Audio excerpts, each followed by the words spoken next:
inkling of my very first question. So, why transfer now after only a few months of being presiding justice of the Sandigang Bayan? Your Honor, good morning. As they say, we all have dreams. And my dream was to become a deputy ombudsman for the Visayas. I'm just trying to overshoot this time. So, having been with the Sandigang Bayan, no, as an associate justice and as presiding justice, no, what do you think are your distinct advantages over the other applicants? As we all know, Your Honor, the Sandigan Bayan's prosecutors come from the Office of the Ombudsman.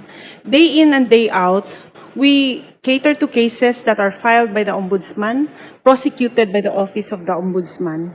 And because of that, we are quite familiar with the processes of the Office of the Ombudsman and what they do. And because of this familiarity of their processes, their proceedings as well, I thought it best for me to offer myself to this position. So you must have seen how, of course, you have seen how cases are prosecuted, the system in the ombudsman. So should you be the ombudsman, what innovations will you introduce to the office? First and foremost, and I think it should be what is primary, no, is really the digitization of the processes of the ombudsman.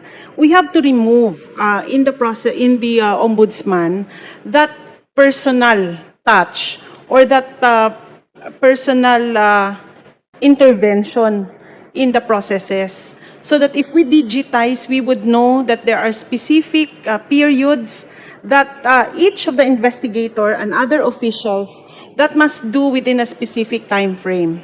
We would also be able to distinguish which of the cases should have been filed earlier and avoid that principle of inordinate delay to apply. As we all know, there are several cases that were pending before the Sandigan Bayan, but said cases were dismissed because of the application of the principle of inordinate delay. You read my mind again. That was my final question about the inordinate delay, and you just answered it. Thank you and good luck, Thank you PJ po. Ekong. Thank you, Attorney Mejia.